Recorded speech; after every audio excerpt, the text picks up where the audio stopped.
নমস্কার বন্ধুরা, শ্রাবণীর রান্নাঘরে আপনাদের সবাইকে স্বাগত জানিয়ে আমি আবারও একটা রান্নার ভিডিও নিয়ে আপনাদের সামনে চলে এসেছি।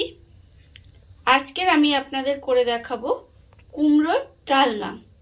তাহলে চলুন এই কুমড়োর ডালনা আমি কিভাবে বানাই আপনারা একবার দেখে নিন।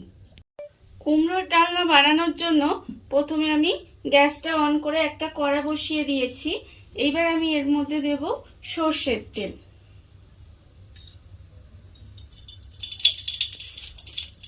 এখানে আমি প্রায় 4 চামচ মতো সর্ষের তেল দিলাম। এবার আমি তেলটাকে গরম হতে দেব। তেলটা আমার গরম হয়ে গেছে। আমি প্রথমে এর মধ্যে দেব ডালের বড়ি। এখানে আমার বিউলির ডালের ছোট ছোট বড়ি রেখেছি, সেই বড়িগুলো এর মধ্যে দিয়ে একটু লাল করে ভেজে নেব। বড়িগুলো আমার লাল করে ভাজা হয়ে গেছে। এবারে আমি বড়িগুলোকে তুলে আলাদা করে সরিয়ে রেখে দেব। বড়িগুলো আমি লাল করে ভেজে আলাদা করে সরিয়ে রেখে দিয়েছি। এইবার আমি দেব কুমড়ো। কুমড়োটাও আমাকে লাল করে একটু ভেজে নিতে হবে। কুমড়োটা আমি এর মধ্যে দিয়ে দিলাম। কুমড়োটা আমি এখানে একটু ডুমো ডুমো করে কেটে রেখেছি। কুমড়োটা এর মধ্যে তেলের মধ্যে দিয়ে এবারে আমি এর মধ্যে দেব নুন। অল্প সামান্য একটু নুন দেব আর দেব হলুদ। অল্প একটু হলুদ দেব, দিয়ে কুমড়োটাকে একটু লাল করে ভেজে নিতে হবে। কুমড়োগুলো আমার লাল করে ভাজা হয়ে গেছে। এইবারে কুমড়োগুলোকে আমি আলাদা করে সরিয়ে রেখে দেব। আলাদা করে তুলে সাইডে সরিয়ে রেখে দেব। কুমড়োগুলো আমি ভেজে তুলে রেখে দিয়েছি। এইবারে আমি এর মধ্যে দেব আলু। আলুগুলো আমার এখানে ডুমো করে কেটে রাখা আছে। এখানে আমার দুটো বড় সাইজের আলু আমি ডুমো করে রেখে দিয়েছি কেটে। এবার এই আলুগুলো আমাকে ভেজে নিতে হবে। আর আলু ভাজার সময়ও আমি এর মধ্যে দেব খুব সামান্য অল্প একটু নুন আর অল্প সামান্য একটু হলুদ দিয়ে এবারে আলুটাকেও আমাকে কুমড়োর মতো লাল করে ভেজে নিতে হবে। আলুটা আমার লাল করে ভাজা হয়ে গেছে। এবারে আমি আলুটাকে আলাদা করে তুলে সাইডে রেখে দেব।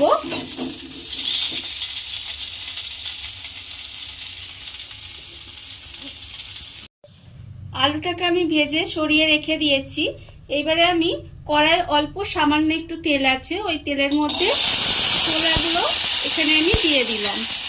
আর ছোলাগুলো দিয়ে আমি অল্প একটু নুন দেবো, একদম ছিটে ফোটা একটুখানি নুন দেব, দিয়ে ছোলাগুলোকে তেলের মধ্যে একটু নেড়ে নেব। ছোলাটা আমি অল্প সামান্য নুন দিয়ে একটু নেড়ে নিয়েছি মিনিট 5 মতো।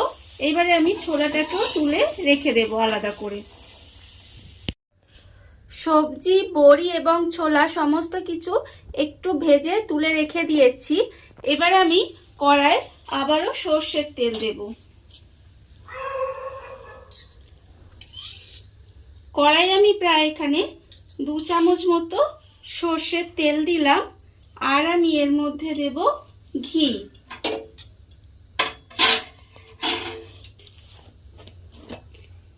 এখানে আমি প্রায় 1/4 চামচ মতো ঘি দিলাম, দিয়ে এবার এই তেল আর ঘিটা আমি একটু গরম হতে দেব। তেল আর ঘিটা আমার গরম হয়ে গেছে। এবারে আমি এর মধ্যে দেব তেজপাতা। এখানে আমি 2টো তেজপাতা রেখেছি, একটা দিয়ে দেব আমি। এবারে আমি দেব এর মধ্যে সাদা জিরে। এখানে আমি অল্প সামান্য একটু সাদা জিরে ফোড়ন দিলাম, দিয়ে একটু নাড়াচাড়া করে নেব। নাড়াচাড়া করে নিয়ে এবারে আমি এর মধ্যে দেব সমস্ত সবজিগুলো। সবজিগুলো বলতে যে আলুটা আমি এখানে ভেজে রেখেছি, আলুটা আমি এখানে দিয়ে দেব। আর যে কুমড়োটা আমি এখানে ভেজে রেখেছিলাম, কুমড়োটাও আমি এর মধ্যে দিয়ে দেব। দিয়ে একটু নাড়াচাড়া করে নেব। কুমড়ো আলুটা দিয়ে প্রায় মিনিট 5 মতো একটু রান্না করে নিয়েছি। এবারে আমি এর মধ্যে দেব নুন। নুনটা যেহেতু সমস্ত কিছু ভাজার সময় আমি দিয়েছিলাম, তাই সেটা বুঝে কিন্তু নুনটা আমায় দিতে হবে। অল্প সামান্য একটু নুন দিলাম। আর আমি দেব 1/4 চামচ মতো লঙ্কার গুঁড়ো, আর দেব 1/2 চামচ মতো হলুদের গুঁড়ো, আর এর মধ্যে দেব চিনি। চিনিও আমি এখানে 1/2 চামচ মতো চিনি দিলাম। দিয়ে এবারে সমস্ত কিছু খুব ভালোভাবে একটু কষিয়ে নিতে হবে। সমস্ত মশলাগুলো দিয়ে খুব ভালোভাবে কষিয়ে নিয়েছি। এবারে আমি এর মধ্যে দিয়ে দেব ছোলা। যে ছোলাটা আমি একটু তেলের মধ্যে নেড়ে রেখেছিলাম, সেই ছোলাটা আমি এর মধ্যে দিয়ে দেব।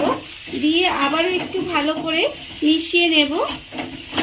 মিশিয়ে নিয়ে এবারে আমি এর মধ্যে দিয়ে দেব জল।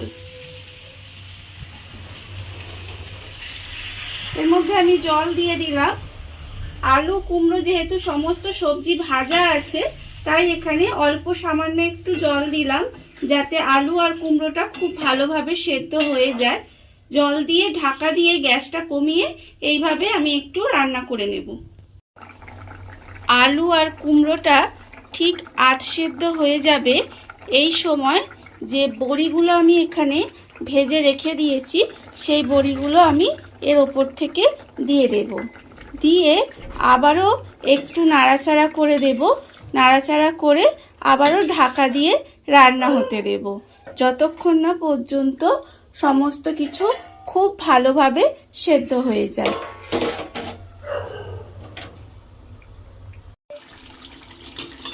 আলু আর কুমড়োটা খুব ভালোভাবে সেদ্ধ হয়ে গেছে, দেখুন আপনারা। এইবারে আমি এর মধ্যে দিয়ে দেব 2টো কাঁচা লঙ্কা। এখানে আমি 2টো কাঁচা লঙ্কা চিড়ে রেখেছি, এটা আমি এর মধ্যে দিয়ে দিলাম। আর আমি দেব অল্প সামান্য একটু গরম মশলা গুঁড়ো। ছোট চামচের 1/4 চামচ মতো গরম মশলা গুঁড়ো আমি এর মধ্যে দিয়ে দিলাম। দিয়ে এবারে এটা একটু নাড়াচাড়া করে ঢাকা দিয়ে রেখে দিলেই আমার কুমড়োর ডালনা রেডি হয়ে যাবে। দেখুন বন্ধুরা, কত অল্প উপকরণে, কত অল্প মশলায় কত সুন্দর একটা কুমড়োর ডালনা তৈরি হয়ে গেছে। আপনারা দেখতেই পেলেন।